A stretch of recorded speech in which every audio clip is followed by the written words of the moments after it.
everyone. Welcome to the Catching Up with Cope podcast. Cope is the Coalition of Parents in Esports, a 501c3 nonprofit organization that provides programs and scholarships to empower youth, parents, and educators to utilize gaming to build confidence, curiosity, community, and careers.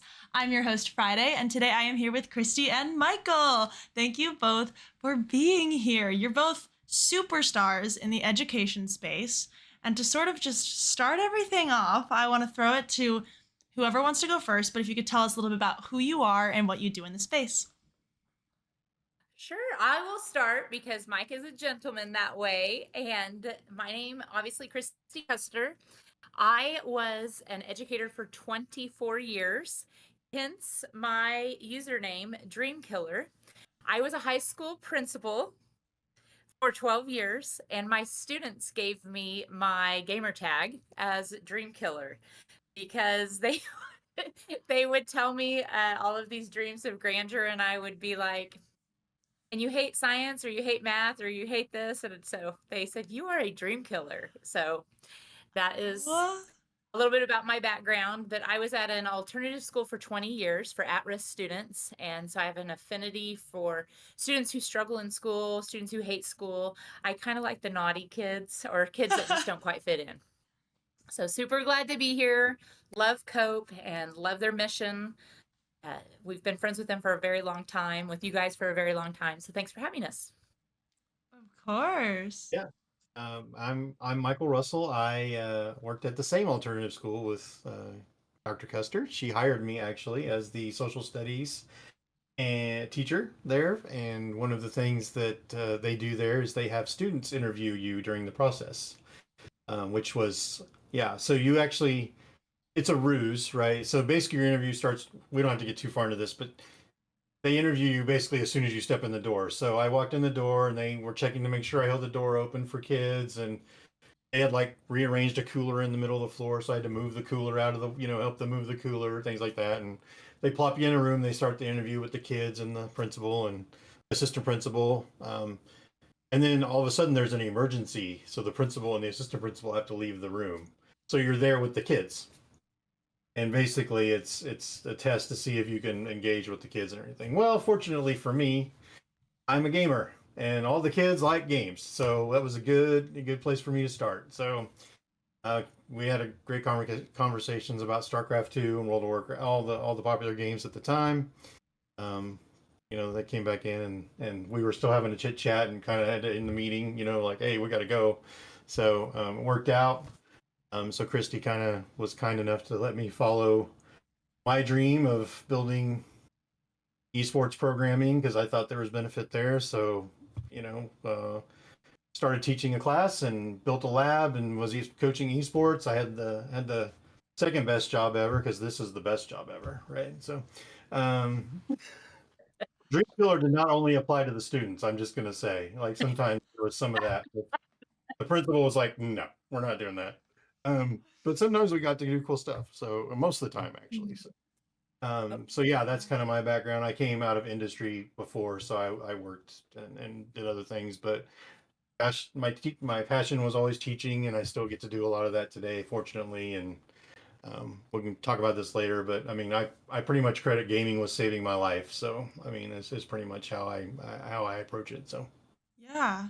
Well, thank you both for taking the time to introduce yourselves a little bit and tell people about you. I want to, before we even just jump in, I actually want to touch on that point about the interview process being the second that you step in to the door. Like, that's not even something that I have on my list of things that I want to talk to you all about. I had no idea that, but I find that really beneficial. And I think that's something that anyone who's come from another podcast episode listening to this knows that I used to be involved with musical theater. And so part of that, like, prep for audition work was the way that we entered the building, because the second that we get in there and the second that we talk to the person at the desk to see where we have to go, what room we have to be in, that is the beginning of our audition, because these are all of these people that are in that room, including the people who are auditioning with you, are all people you have to treat with respect, and they're all part of the process. And so I think that's so cool that the interview process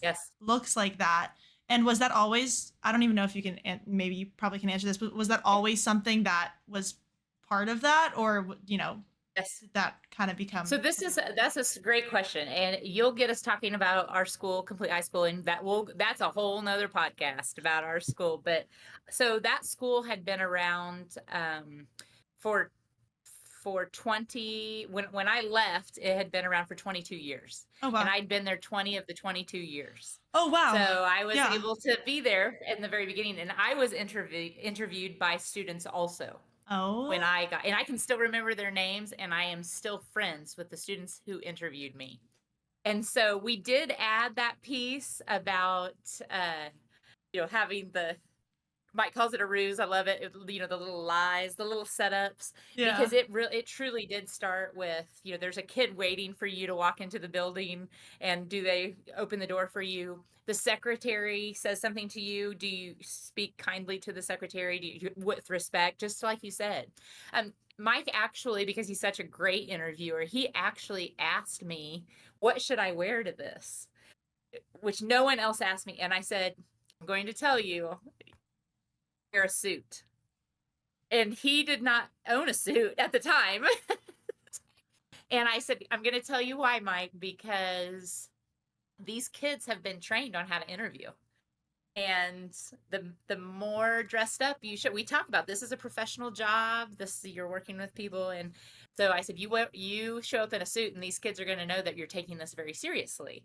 Yes. And so he just did like everything right. And you would be surprised how many educators that we would walk in, and the room would be completely silent. Like they wouldn't be able to engage with kids. If you can't engage with kids for 5 or 10 minutes while I'm out of the room, how are you going to engage with kids in a classroom for 90 minutes or whatever? Yeah, absolutely. I love the interview process. Yeah. At Complete High School Maze. So that's awesome. I'm so glad go for it, Michael. Yeah. The part I left out, which is the best part actually, is when a student calls you to offer you the job.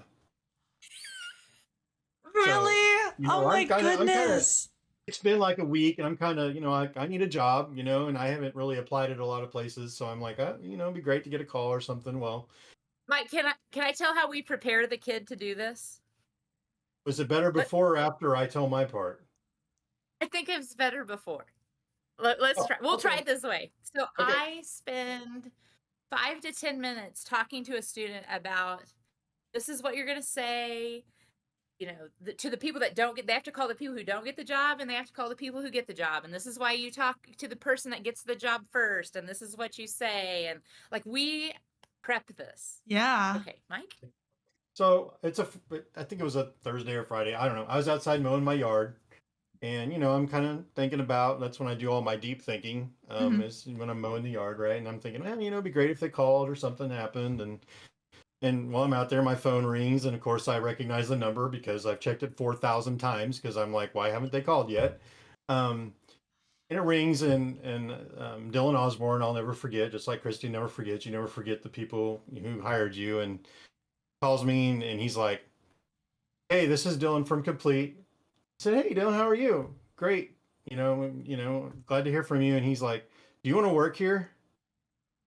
And I said, yeah, that would be awesome, man. Thanks for calling. And he's like, okay, bye.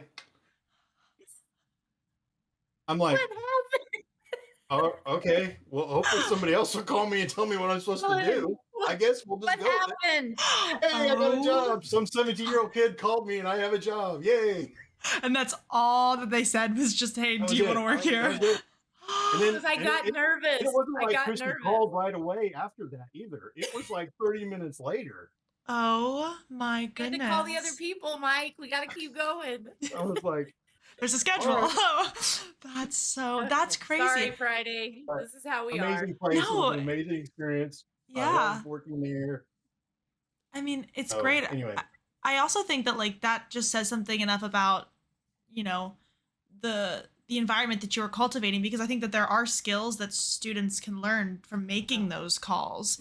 Like the whole, it used to be a struggle for me to just call and order pizza. Like that was something I had to rehearse and then do. And, now I do it with ease, but without pushing myself to be able to do that and prepping myself for it, I could probably be scared of it now, that sort of thing. So I think that says a lot about the environment that you created at that school. One thing that I think helped with what we're doing now is at any time, any staff member or any student could question why we were doing something. Mm, And if we did not have a good answer, then let's not do that. And Yeah. it wasn't we prep them for that too. Don't go up and say, Kristy, your lesson is stupid and I hate it. And, we talked about stuff, and we talked about things that have to be done also. Like, Mhm. I don't think we should do state assessments. Well, the answer to that is we have to do state assessments, because sometimes the answer is you have to, just because. Yeah. But most of the time, if we did something, just like the interview, there needs to be a reason for what we do. And so as far as our courses are concerned, or our relationships with, with schools that we have, and we always try to remember, why are we doing this? What's the end user experience on this? I didn't even know that it was, UX and all of that stuff. Mhm. I didn't know about all of that. And we were constantly thinking about end user experience at that school. Yeah. And so I think that that's really helped us to be successful where we're at now, is because people have a very positive end user experience, whether that's parents, whether it's students, whether it's teachers, principals. We try to give them the best user experience. That's our objective. Absolutely. And I even also hear this kind of and translate this in my brain as the why to why you do what you do, just in general, as that's something like that's insanely important, whether you have an extensive background in gaming or esports, or have an extensive background in education and, nothing in esports. I think the why we do what we do, and I know that's different than obviously like user experience, and dealing with those sorts of things, UX design. But at the same time, I think there is an element of, combining all those things. It makes sense that, you question and you have your, you would have your students question things and encourage them to. And I kind of want to get into, so many questions here, but if you could tell anyone who's tuning in a little bit about Generation Esports, as well as the high school esports league, to start off. It's a whole nother That's podcast. you. No, I mean, so Generation Esports started. I'll give you the 2-minute version here. So, started in 2012. It was started as the high school esports league, started by a few guys who did not like school, hated school, thought games were great though. So they actually hosted their first in-person tournament, and that's kind of where it was born in 2012. That's what high school esports league started as. Um, Over years, they kind of grew, transitioned into an online tournament, and then they started to have schools compete, started to slowly grow. We met Mason and AJ in 2016 because we had started our program, and we were kind of investigating, what league are we going to play in? How does all this work? So I was Mhm. coaching. Kristy, of course, was principal, just kind of behind me going, this looks good. And I didn't really know. I mean, I've never done this before either. So, but met them and kind of just started to work with them, played in their league. And then another mutual connection that we have kind of introduced us in person. And they found out we had created this course, this gaming concepts course. And um, that's kind of where we all started to work together. Mhm. They didn't have any idea what they had. Kristy will tell this story probably better than I do, but uh, you know, we made this. They got a hold of it. We told them they couldn't sell it.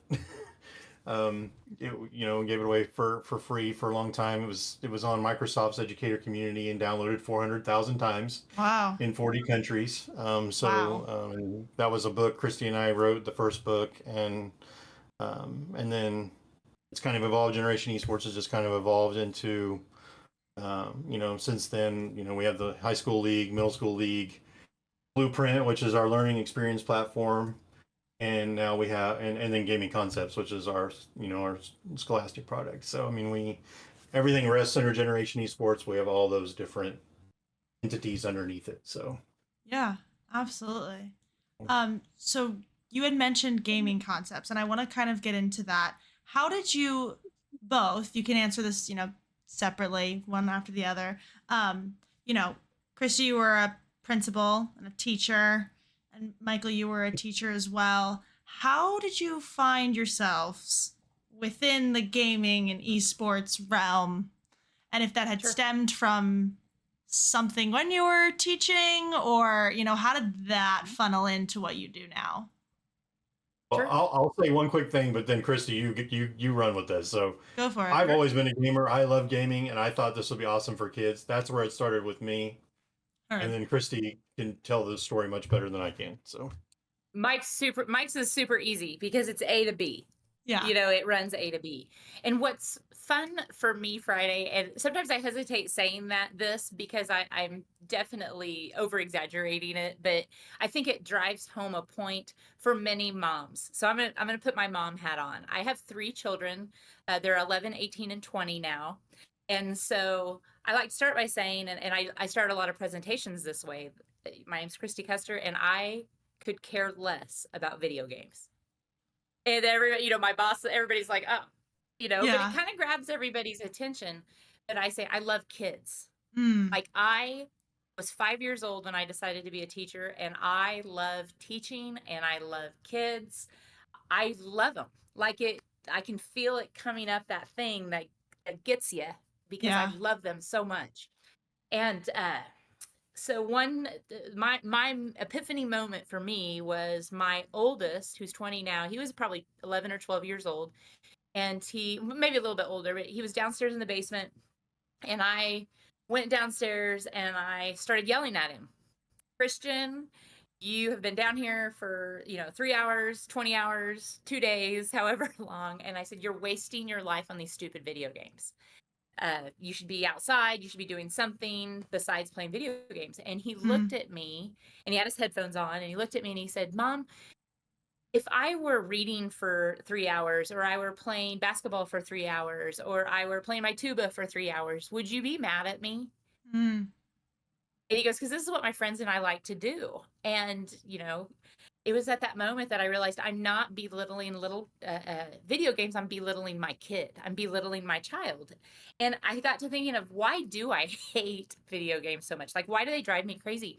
Where, kids, they're not going to go on and be basketball players in college, or tuba players as their. Yeah. And my epiphany moment came when I thought, it's not in school.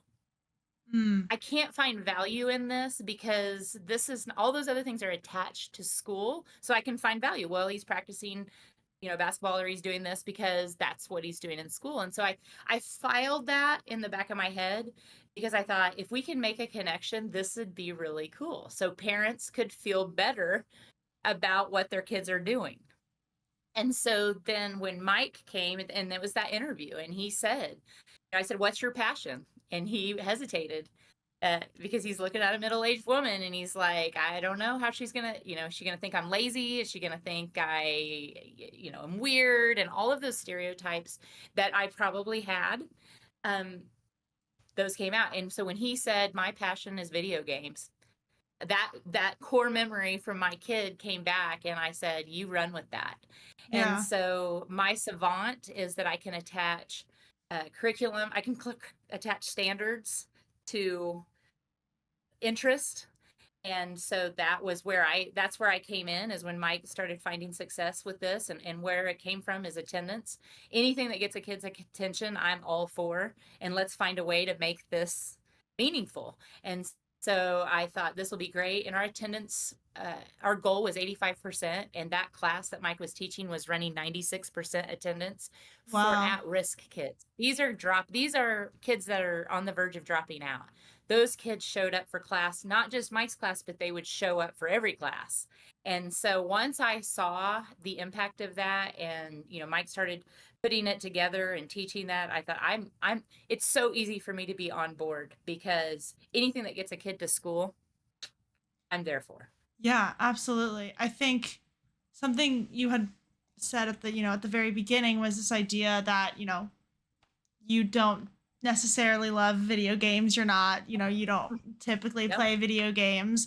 But I think that it's important from the perspective of, like, you don't have to love it to know that, like, your kids love it. And if that's something Yes. that they enjoy, or if there's some way that you can, like you had thought about furthering their education, furthering other kids' educations with gaming, something that, maybe other parents might not understand, that's okay. And and obviously something that we do here, at Cope is really try to help parents understand the gaming and Yes. esports landscape. And I think it's that idea of acceptance and, knowing that there's probably there's so many other activities that maybe you don't love that your kids love, but you let them do it Sure. because it's in schools and things like that. So bringing gaming and esports to, the education space is huge and incredibly impactful.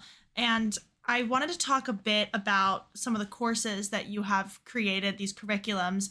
What was the sort of structure and reasoning behind, what you decided to put in and, what those courses look like if they're, how did you choose what to basically talk about when it comes to esports in schools? Sure. Just kind of continuing on because this is still my realm a little bit. The The first course really came down to because we did understand that this was going to be met with some. Remember, this was 7 years ago, Mike.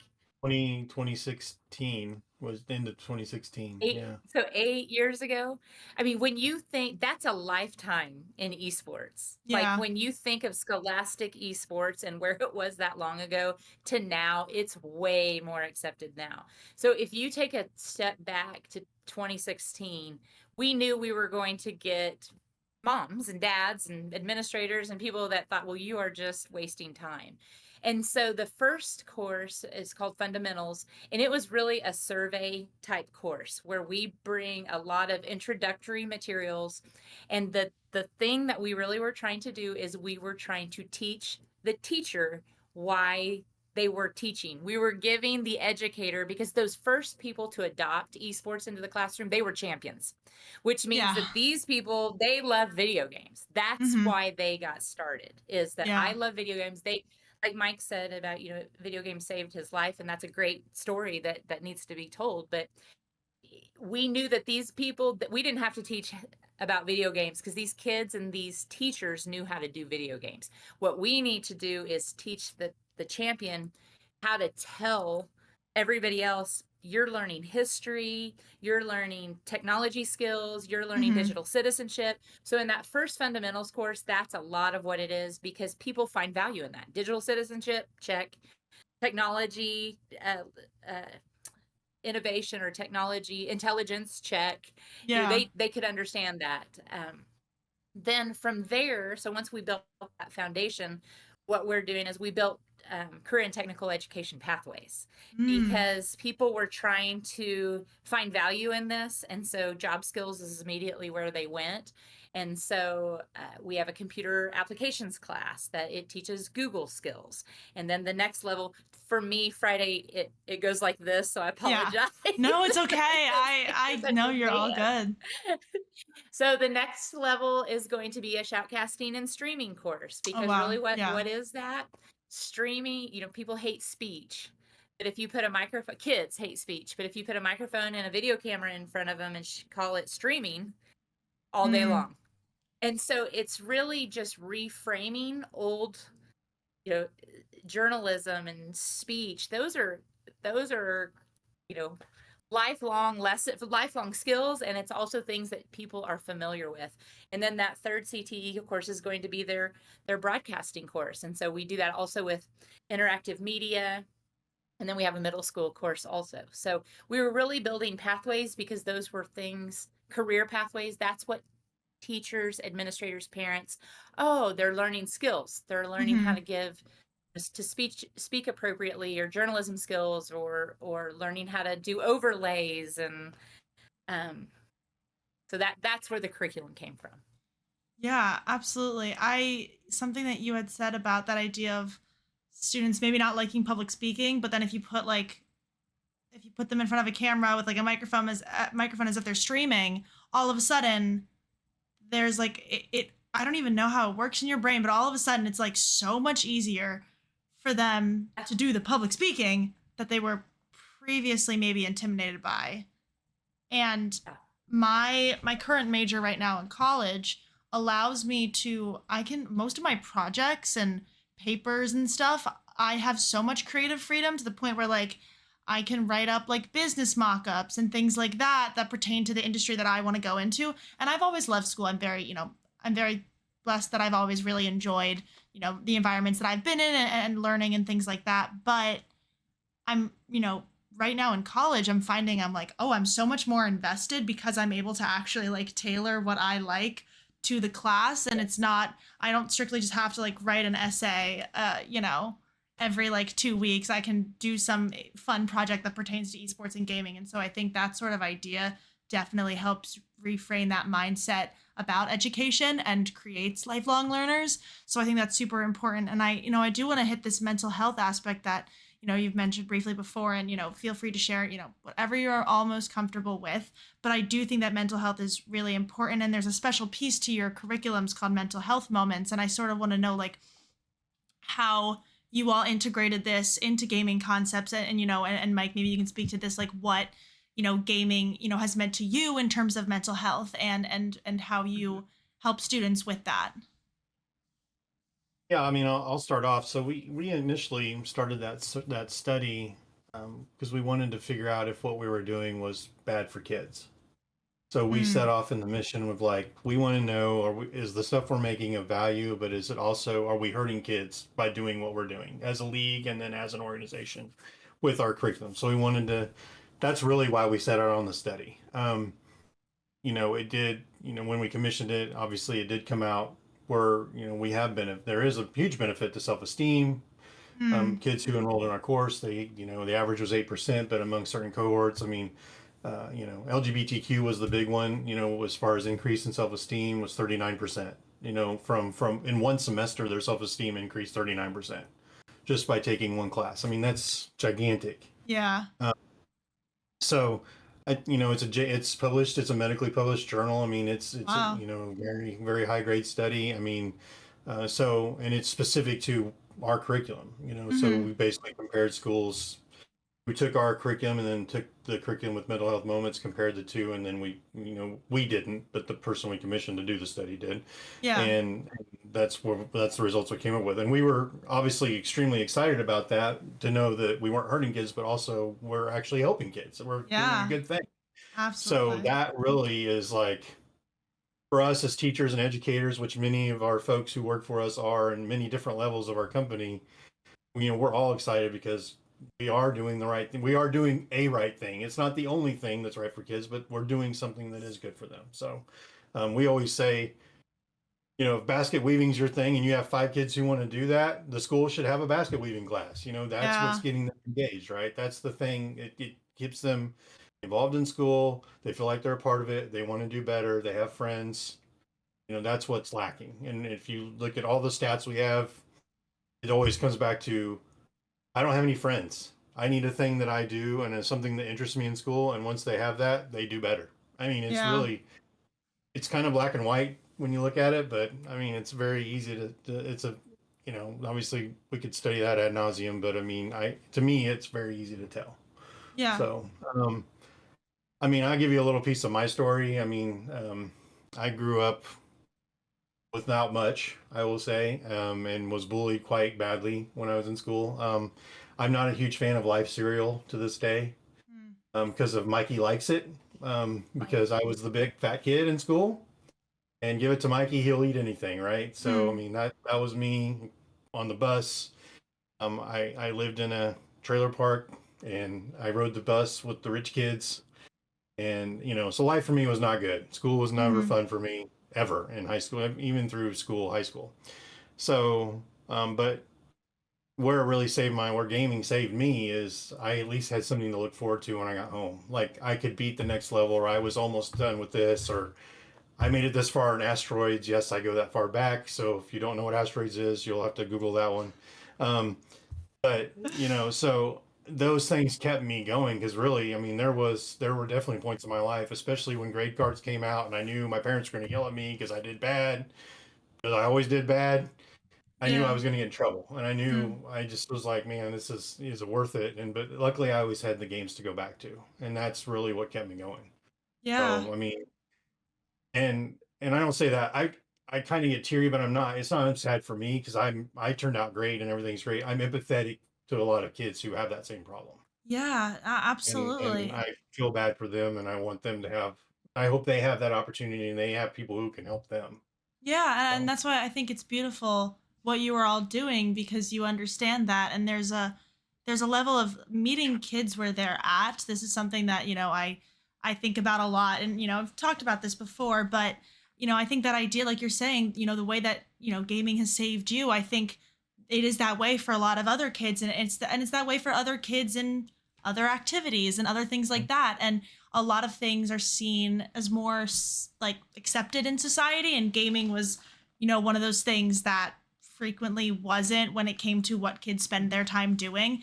And we're now at a place where like, people understand, or are starting to understand, for those who are working on understanding, that you know gamers are social. Like, maybe they're not currently outside with 20 other people, but they might be in a Fall Guys lobby with 20 other people, like on a call, or, that sort of thing. And so there is a whole social aspect to it. And just being able to hear students out for what they're interested in and help them learn, if that's what's going to help them, something that they are passionate about and has made an impact on their life, that's going to be a whole different ballpark for them when it comes to education.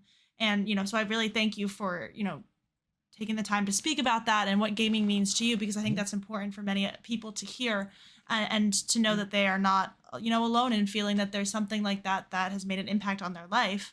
And Mhm. you know with education, I think with esports there also comes that more competitive aspect, which Generation Esports really kind of combines everything. And so I'm wondering if you can, like, talk about the importance of education with competition, because I really don't think that there should be. I believe in the importance of the education with the competition, and both are great separately, but this combination of the both. Can you speak to the importance of sort of combining all of that together? I want to give the analogy, and then Mike is way better at speaking at the competition piece. Friday, when I believed in it because I could see the impact on attendance, but I couldn't get the story right for parents. Like, we kept Mm-hmm. trying to compare it to sports, which is fine. Like, for me, scholastically, like as an administrator, as a parent, one of the challenges with esports is that a lot of people will say, well, that's not a sport. That's not a sport. And so the name esports sometimes turns people off. Mm-hmm. Well, our superintendent, right or wrong, I'm just stating facts. Yeah. And so our superintendent of our district, he brought the school board over, right? And he was like very strict. I talk a lot. I don't know if you've noticed this, but I can really talk a I love lot. I it. No, it's great. get going. And I mean, I had strict, you have 5 minutes to do the Mm-hmm. whole spiel. Well, 45 minutes later, I am not talking, but these school board members are fascinated. And so I keep trying to get him out, and he's like, no, no, they're fascinated. We stay here. And he said, it's like band. And I immediately, we all got it, because band is an activity that takes place in school as well as an activity. And you can get a college scholarship in band, but most kids that go for college scholarships in band are not going to become professional, piccolo players or something like that. And so, Yeah. but we know that band students are some of the most successful students in schools. Well, why is that? Obviously, there's a lot of data about, playing instruments and notes and all of that. But Mike has pointed out the other thing about band is, your school counselors that watch this are going to go, yes. A lot of your whole, because it's 9-12 or 6-8 or whatever your school makeup is, many of your other classes are built around a band schedule because you have to Mm-hmm. get all of those grades in. And so that means that this group of students, they're going to have their other classes together as well. So not only are they going to have band together, but they're going to have PE together, and they're going to have math together, and they're going to have science and social studies and all of these other things together. So it's a community. You've Yeah. built a community. And so, once he said it's like band, people really started to understand. These kids, they may or may not go on to college. They may or may not become professional Rocket League players. but there's a pathway for them. And so that's how I like to explain esports, is that it's like band. It gives students the academic piece that is very valuable, teamwork, logical thinking, and all of the skills that we know kids learn in band. They also learn in esports, and then they have these extracurricular activities, and they have a pathway to college that a lot of them never understood that they could possibly have. So that's my piece of it academically, and Mike can definitely speak about the competitive piece. Yeah, and kind of what you were saying about like the two working together. What Kristy and I have always said is one of the struggles that many esports companies struggle with is keeping kids enrolled and keeping programs enrolled. So like having, a teacher leaves or the coach leaves, well, now nobody's there to run our esports program. So really a big impetus for us creating the curriculum was we need to embed this in the school day so we have at least somebody there who knows something about esports. So when that person leaves, somebody can take over. And there's some kids there who are familiar with esports. So really that, he calls it the stickiness. That's the stickiness is the class, right? That's what makes them have a program that can sustain itself. The tournament, the competitive piece, we know how to do that. We've been doing that for over a decade, right? So but the problem was we kept having to retrain everybody every year or two because nobody was staying, they get a new job or whatever, they move, the kids graduate, so that the next cohort of kids doesn't know what to do. So having those classes has really helped the tournament side, maintain growth and get more sticky. So we have a much higher participation rate among our classes, among our students in the competitive piece now. Yeah. So, and we have longer lasting programs because we have this curriculum piece. So, the tournament, I don't know. I can get into the nitty gritty of the tournament. Basically we run 3 tournaments a year. It's pretty standard. We have an amazing queue system, which is great. It helped drop our forfeit rate from, 40% to 2%. So now every time you queue up, you're going to get a match. Awesome. Before we used to rely on the schools to coordinate and be like, hey, we can play at 4 and we can play at 4. Oh, so-and-so had to go to this thing and they can't play. Can we reschedule or forfeit? Yeah. Now it's like you queue up at 4. This team queues up at 4. You're going to play a match. You're going to report your score. We're going to put you in the rankings and you're done. It's very awesome. Like it's an amazing system. And that, that's a learning, our developers kind of figured that out over the time of like, hey, how do we fix this problem? And we have some great folks who've been doing this a while, and that was a great way to fix it. So, but we have schools in all 50 states. We're all over the place. So, it's great. Awesome. We have a live national event every year. So we have kids come, from the top brackets and come. So, so the competitive piece is great. That's kind of where we started. Obviously, Kristy and I are on the curriculum side of things, so we, that's where our passion lies, but we love the competitive piece and we love to see it being sustainable. And that's really where we've had success with the curriculum too. So absolutely. I think going into something that you said about, the systems and, previously when people would be forfeiting and then all of a sudden like 2 teams can't play, that's an issue that beats me up right now within collegiate, because like that just, it almost like pushes people away. Like the less that they get to play, the more they're like, well, I'm never going to act, that's, because it's still an important part. And, you recognize that even despite just being on the curriculum side of things, mainly you understand that importance of competition and play. And so I think, that system that's set up to make sure that, teams actually get to play each other the majority of the time, and raising those percentages is like, it's great. Well, and I will say that our team did take advantage of that quite often because we would have a lot of teams who didn't show up. So we were very highly ranked at the beginning of the year because we didn't play for 4 times. And we'd win every match because nobody showed up. But I hear you. No, sometimes that's not good either. But but that's also part of learning. Like you got to be responsible. And when you say you're going to be here at 4 o'clock, you're going to be here at 4 o'clock. Absolutely. I completely hear you. I've experienced we took the responsibility out of it. Now you just queue up. Yeah, there you go. You know what? That it does go a long way. And then also I think the idea that there's been so many scholarships provided to students because that keeps them in education, that keeps them, because I think there's, a lot of students who, maybe would not be able to afford to continue with curriculums or continue with programs and, respected schools. And so being able to provide scholarships for students to continue is a huge part of the whole combination of, and combining everything. And then I also wanted to touch upon that idea of of this all being like related to band instead of thinking about it as traditional sports that you had mentioned, Kristy, is so cool and mind blowing because I've never been able to relate it to something when people, when people ask like, okay, what's it kind of like? The obvious that most people say is sports, but there's so many conversations about why it's not like sports. And so I think that analogy of it being like band, eye opening. And I cannot wait for people to hear this episode because that is so cool. And it makes so much sense. And it's going to, I never did band, but I know what that culture is. I've understood what that culture is like. Just, growing up through school, everyone had, band really existed pretty much everywhere. That's we both have band kids. Yeah, there you go. Yeah, we do. Both of us do.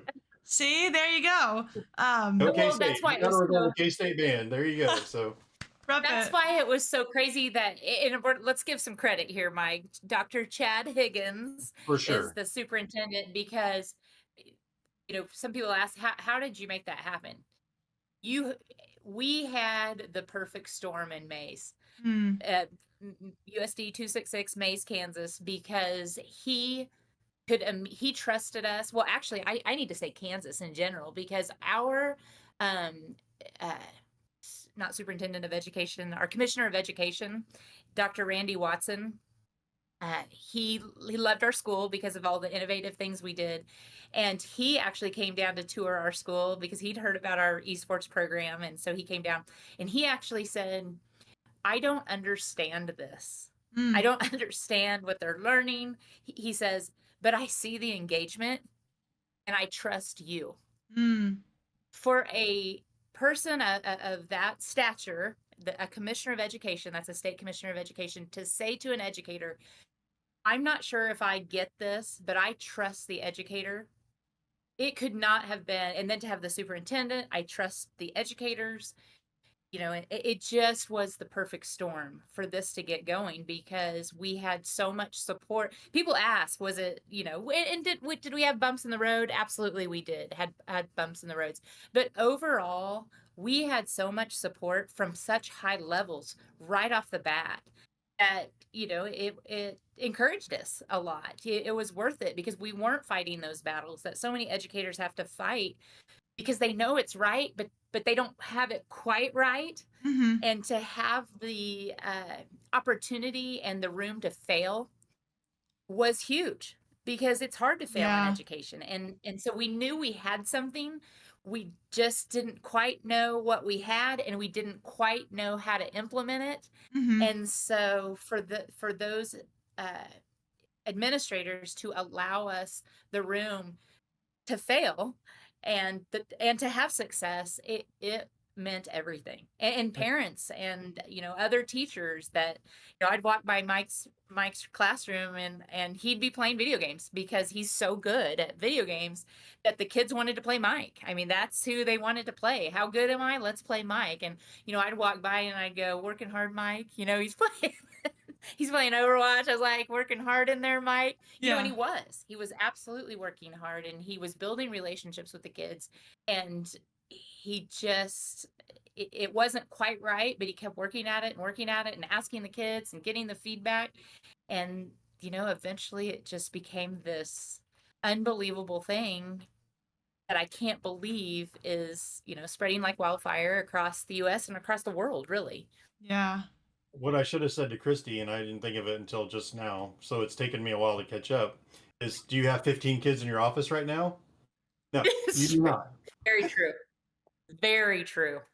Yes. But it took me 7 years to come up with that, so it was much delay, a lot of lag there. So the a little lag, that's okay. I mean, on that is, yes, we did have a very supportive team. We knew all the objections. I knew all the objections that we were going to have because I heard them all. I lived them all. Like I knew exactly what everybody was going to say when they were like, "Well, you're going to have this and you don't have this."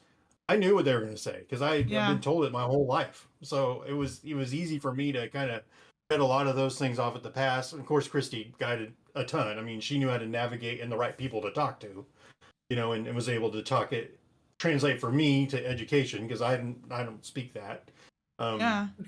So, But I will say we had a lot of knowledge ahead of time because we knew all the objections, and we were able to cater the book in such a way that we knew how to, you know, hey, there's stuff in here about nutrition, and there's stuff in here about sleep, and there's stuff in here about not drinking 12 Red Bulls a day, and there's, all that stuff was in there because we knew what they were going to say. Yeah, absolutely. Toxicity and just all of that. Yeah. Yes.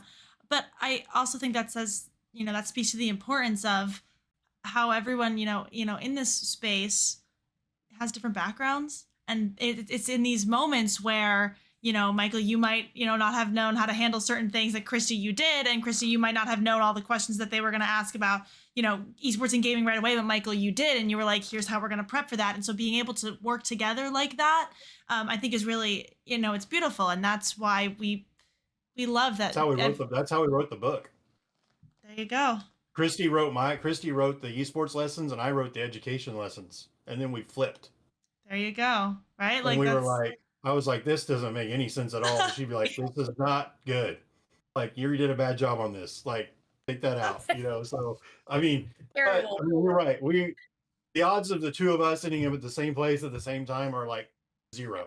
I mean, almost as close to 0 as possible. Mm-hmm. And it just worked out that way, and we've been really great together. We continue to be really great together. We're obviously really good friends. Yeah. Our families are good friends now. I mean, I worry about Kristy's daughter as much as she does probably, and she worries about mine just, so I mean, we've built a very good culture and friendship among all of us. So yeah. But it was very, I don't even know what you'd call it, but it worked out. I mean, it was just right place, right time. Things worked out. So yeah, serendipity. Yep. So yeah, there you go. I mean, like I said at the beginning of this, that you two are superstars in this space and in general. But I wanted to get into a little section that I do called the hot seat, where I'm going to put you on the hot seat, and it's nothing crazy.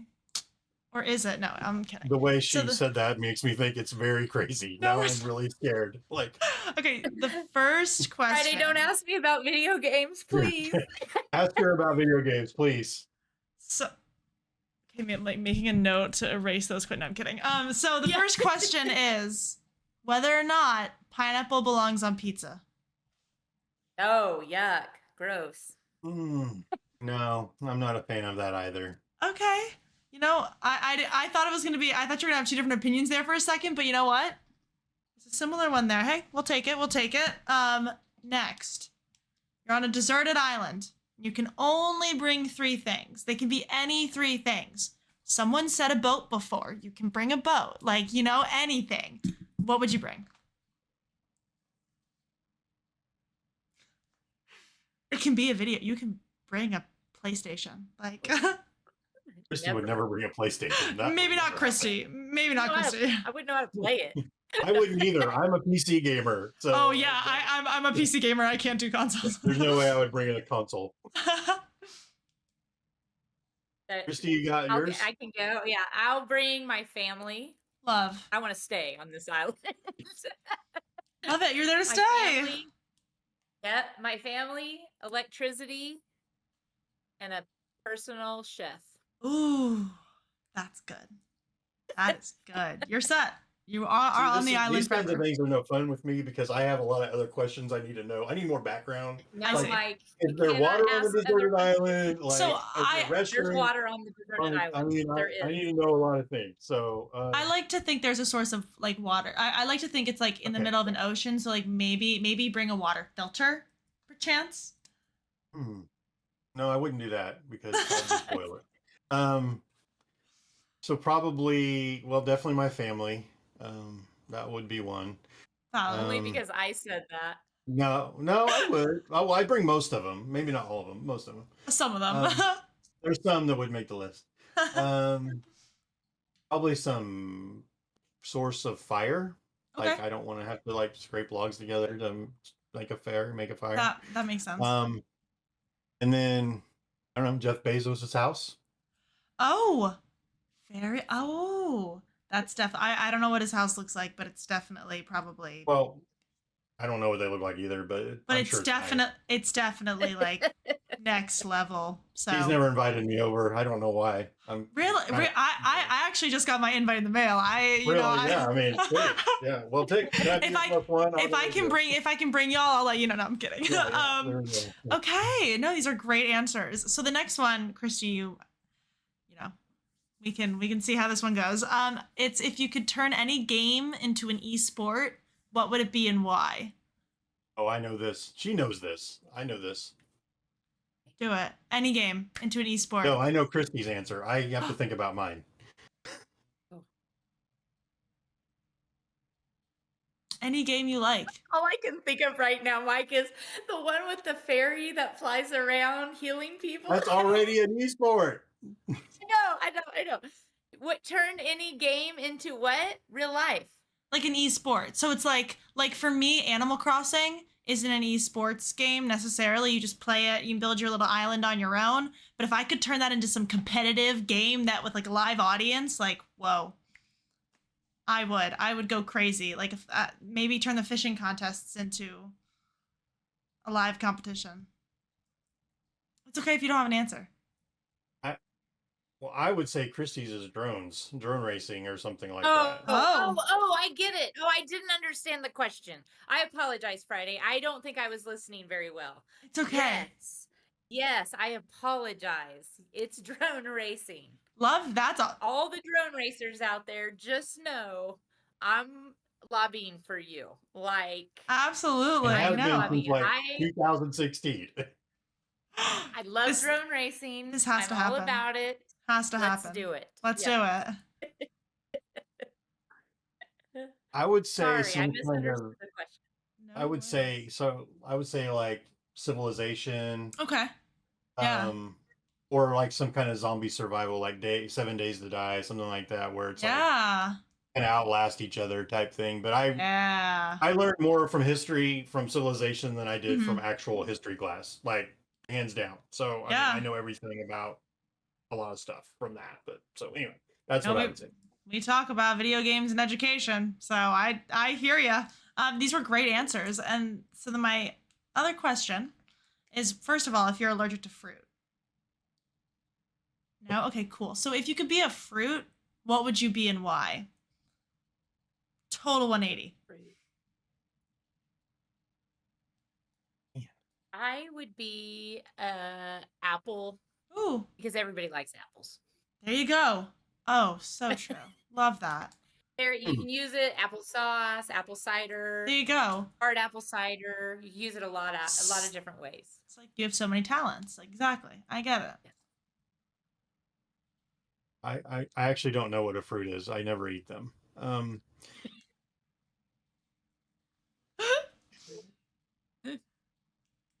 Tomato. That's no, I'm allergic. I am allergic to tomatoes, so I guess I am allergic to. Oh, you're allergic to you fruit. are. Yeah, I'm allergic to tomatoes, not all fruit. Okay. I don't know. I would say like maybe an orange. Okay. I don't know, because Ooh. you kind of have to peel back the layer to get to okay. the person inside. I don't know. No, that's great. That's insightful. No, very insightful. It is once insightful. you get to know me, like I'm really awesome, but there are some layers like before I trust you to tell you anything. So I really do love this question because I actually think that there's just so much that it can say about someone. So I think that that's great. It's insightful, like Kristy said. Yes.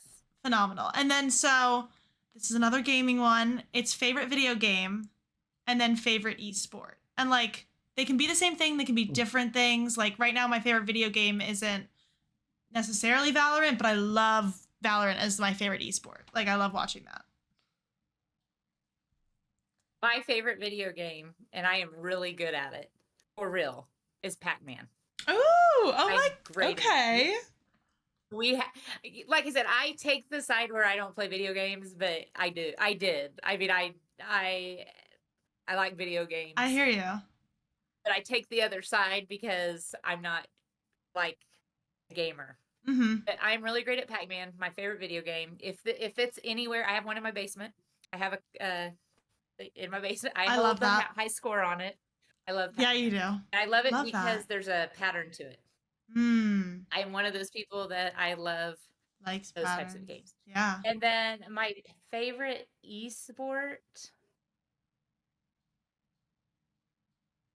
it's gonna be the uh probably like Super Smash. Okay. I like Nintendo games. I like Yeah. the Nintendo games. They're easy to understand. They're They fun. rock. Yeah. Get kids excited. Absolutely. No, that's great answers. Yeah. My favorite esport competitive to watch play is StarCraft 2. Okay. Yeah. Loved watching StarCraft 2 day 9. And then I've been to BlizzCon so many times, and Yes. Christy's been, and but I love to watch StarCraft 2. I know it's not popular anymore, but that was definitely my game, esports wise. Um, I would say I did want so it's been kind of an evolution on what my favorite game is because I've been doing this a while, but I will say the game I've probably put the most time into is probably WoW. Hmm. Yep. I made the mistake of doing hashtag played one time, and don't ever do that. If you're watching this, this is a tip. Do not ever do that, because Don't what ever you're going do to it. find out is you spent a lot of time playing World of Warcraft, and you may not want to know that. Um, No, I think mine at the time was like 8 months in game. wow. So, Yeah. which is not a lot probably by today's standards, because that was like 6 years ago. Now I'm playing a lot of like Civilization 6 because Civilization 7 is getting ready to come out. So, Getting ready for that. in an ironic twist of fate, my kids do not game, neither one of them. So Okay, interesting. I do a lot of solo gaming and stuff now. So You do all the gaming to make up for that. No, I'm kidding. and my wife doesn't get it either. She's like, I don't, go have fun.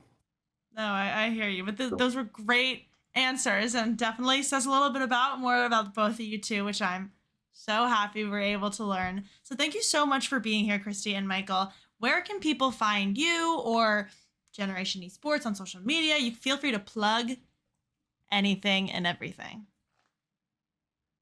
Well, I am on Twitter at KG Custer. That's probably the easiest way to find me.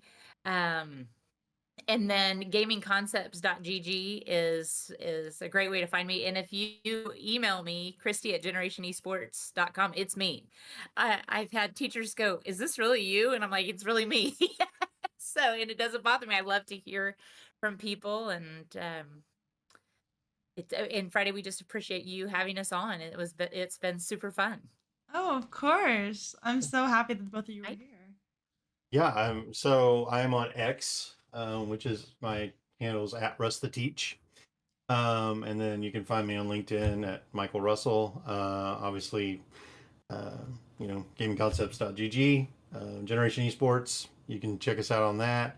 My email, and again, I'll answer. But most of the time, people think they were trying to email Kristy, so I just forwarded it to Kristy because they're like, "Oh, I meant to get the other one."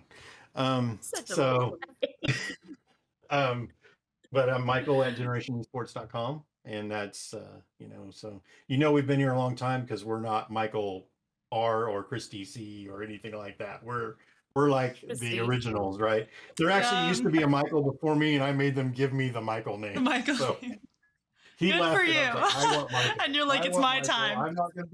I'm not gonna be Michael 1. Yeah. I'm Michael 2. So No, it's your but yeah, time. Michael at generationesports.com, and I also love to hear stories and get emails, and even from students and players or people who want career advice or anything like that. We're always happy to help, and parents. Well, we've done it all. We've talked to all of them. So Yep, absolutely. Well, thank you both again. You heard it here, folks. All Kristy and Michael's socials that they just mentioned will be in the description below, so make sure to go check them out and contact them about anything. And then as well as following the Cope social media. So you can find us on Twitter, or I guess it is called X. I keep saying Twitter, but like it technically is X. So at CopeGG, and then make sure to subscribe here on YouTube at CopeGG because there's more podcast content coming soon. So I will see you all in the next episode. Bye.